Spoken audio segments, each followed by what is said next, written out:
नमस्कार बच्चों।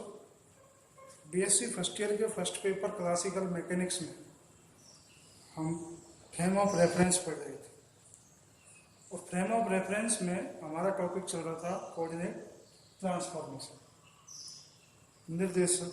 निर्देशांकों का रूपांतरण। उसमें हमने दो कंडीशन पढ़ी, जिसमें पहली कंडीशन थी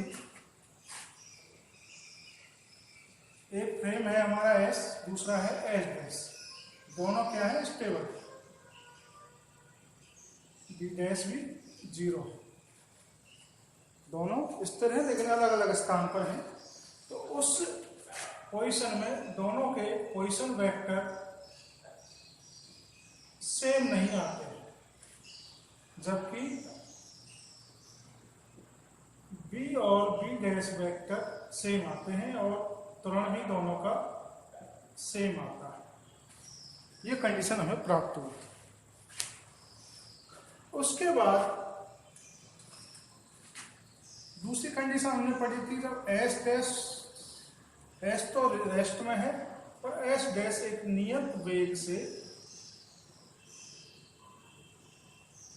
कांस्टेंट वेग से मूव कर रहा है। इस कंडीशन में आर डैश वेक्टर और आर वेक्टर दोनों अलग अलग आते हैं, वेग भी दोनों को क्या आता है, अलग अलग आता है, जबकि त्वरण दोनों का सेम आता है। इस तरह की कंडीशन में हमने ये प्राप्त किया। अब जो तीसरी कंडीशन आती है, वो तीसरी कंडीशन है कोई एक गतिशील, दोनों स्थिर है। पहली कंडीशन ये हो गई, एक स्थिर है दूसरा गतिशील है। तीसरा जो कंडीशन है वो है हमारी ये,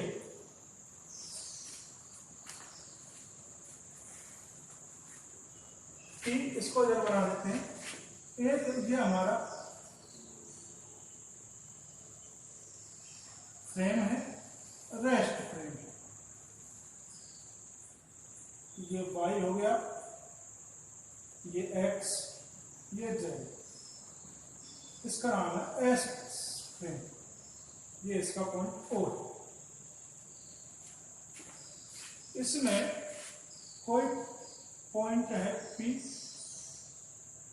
जिसकी डायरेक्शन, जिसकी x की वैल्यू ये होगी और y की वैल्यू ये होगी। ये x वैल्यू होगी, ये हो गई इसकी y की वैल्यू। ठीक है, ये अब तक हम सीख चुके हैं।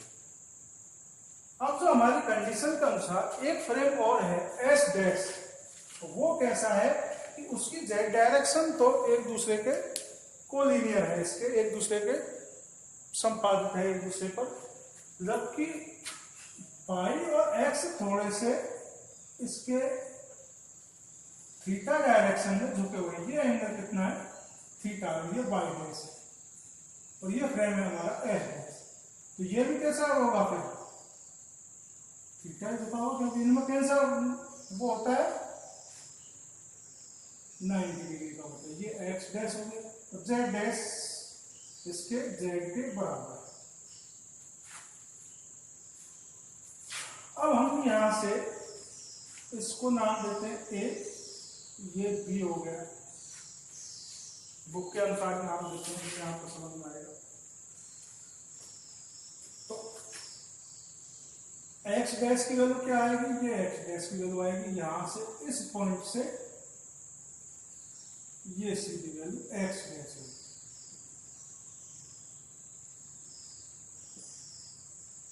ठीक है, और वाई डैश की वैल्यू इससे ये सी पॉइंट दे दिया, ये भी दे दिया, ये वाई डैश होगी, तो इसके बराबर हो,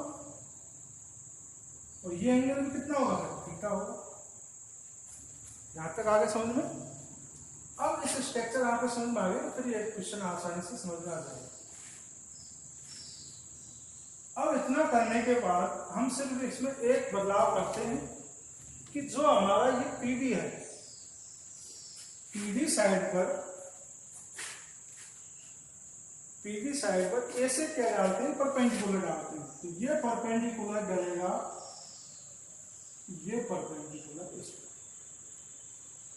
तो ये पॉइंट आएगा, ये टचिंग पॉइंट आ गया ई, और ये हो गया एफ। तो ये 90 का होगा, तो ये भी कैसा होगा, ये दोनों 90 का होगा।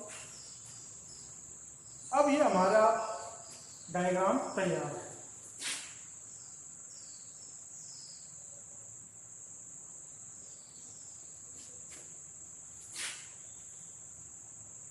अब एस डैश में इसके कोऑर्डिनेट ये होंगे, एक्स फ्रेम में एक्स वाई होंगे, जबकि एस डैश में एक्स डैश और वाई डैश होंगे। अब इस कंडीशन को कहते हैं कि निश्चित कोण पर झुके हुए फ्रेम, यानी इनक्लीन फ्रेम। ये कंडीशन में हमें क्या निकालना है, ये जो दोनों कोऑर्डिनेट्स है एक्स वाई और एक्स डैश वाई डैश में रिलेशन निकालना, वही हमारा क्या होगा, कोऑर्डिनेट ट्रांसफॉर्मेशन होगा। एक कोऑर्डिनेट ट्रांसफॉर्मेशन क्या होता है कि एक निर्देशांक के कोऑर्डिनेट का संबंध दूसरे निर्देशांकों से एक ही घटना के लिए, तो वो घटना कौन सी है, ये पॉइंट पी।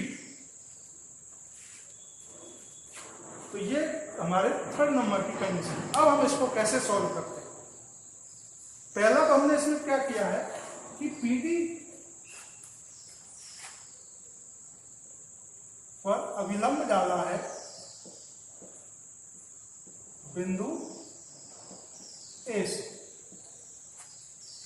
एक पहली जो कंडीशन हमने इसमें करी है वो ये।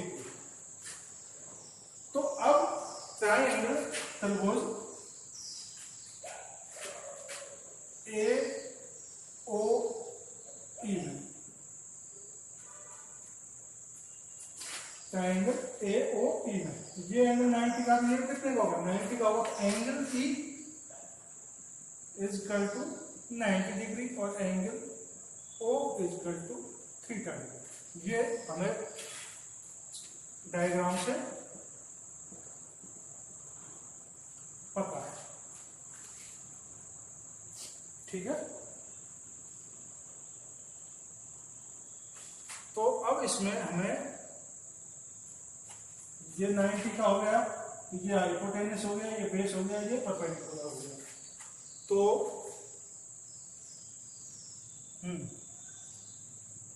OE अपॉन OA बराबर cos theta, base upon hypotenuse is equal to cos theta. तो OE बराबर OA कॉस थीटा, OA का मान कितना है, x। तो यहां से ये बना OE is equal to x cos theta, equation number 2। Similarly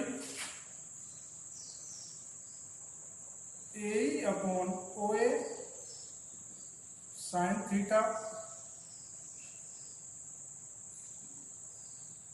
तो AE बराबर OA साइन थीटा, और यहां से AE बराबर हमें मिलेगा x sine theta, equation number 3।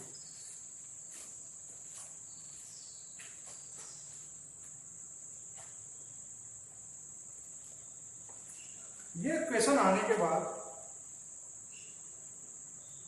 अब हम कंसीडर करते हैं ये वाला एंगल, ये P है, ये पॉइंट तो P है, ये पॉइंट AFP में,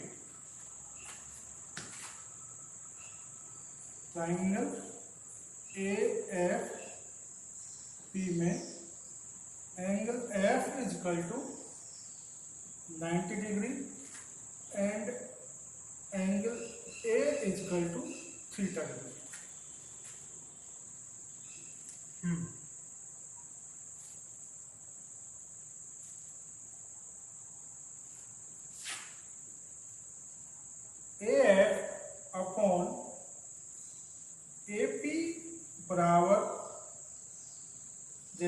किया था, cos थीटा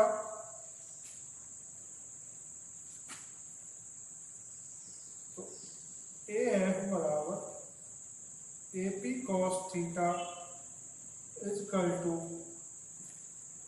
AF बराबर Y cos थीटा। AF कितना है? AF ये Y को बराबर है, ये वाली साइड और ये वाली साइड एक कॉम, तो ये Y को बराबर। एक इक्वेशन नंबर हमारी 4। सिमिलरली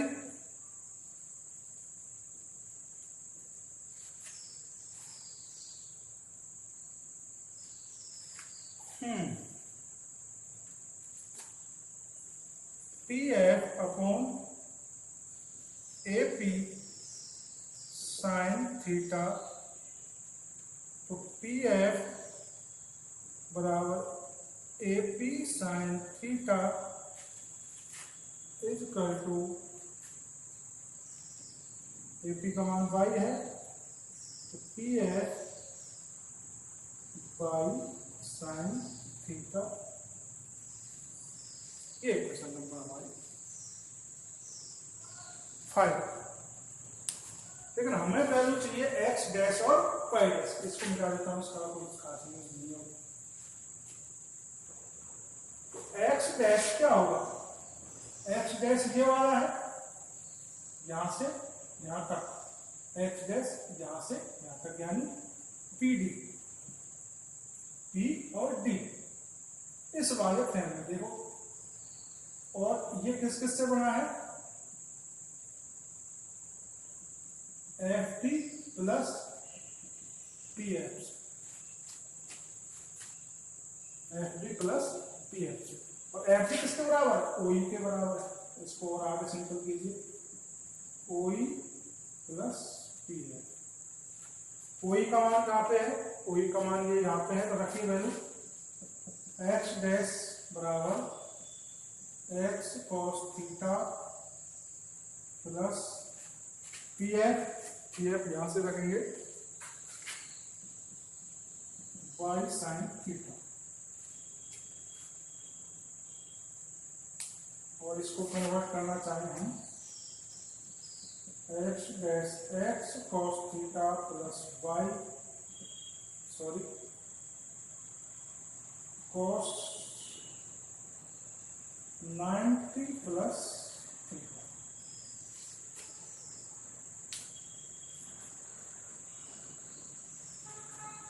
ये थीटा की वैल्यू कितनी है?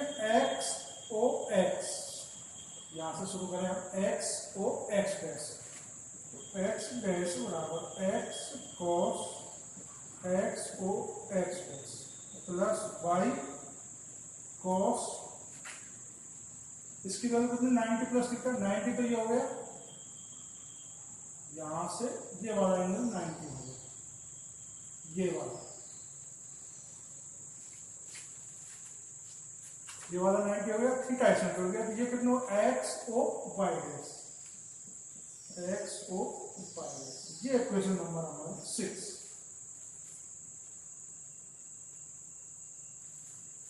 अब इसी प्रकार हम y डैश निकालेंगे। y डैश कौन सा है? y डैश क्या है? PC, PC बराबर, और ये किसके बराबर है? ये वाला और ये वाला बराबर है, तो ये हो गया हमारा EF।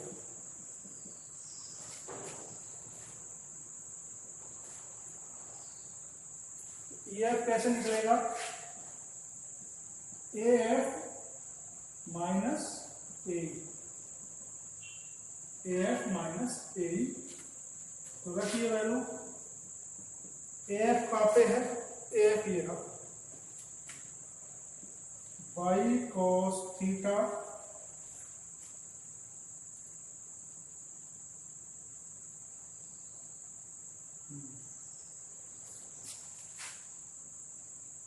माइनस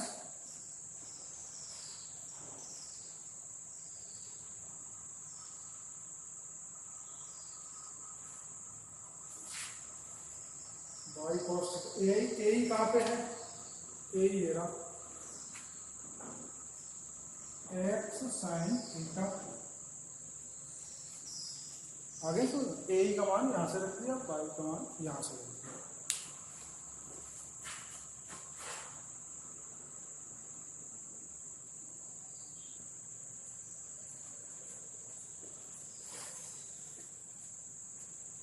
तो ये हमारा इक्वेशन आ गया 7। इसको भी और सिंप्लीफाई कर सकते हैं वैसे,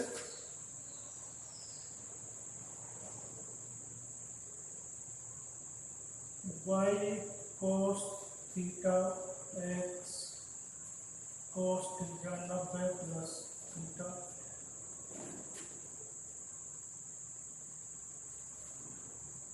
और इसको भी इस तरह का हम बना सकते हैं। ठीक है, तो ये हमारा एक इनकेट फ्रेम्स में ट्रांसफॉर्मेशन है कोऑर्डिनेट्स का। अब यहां से हमारा कोऑर्डिनेट ट्रांसफॉर्मेशन का जो टॉपिक है वो तीनों कंडीशन कंप्लीट होती है।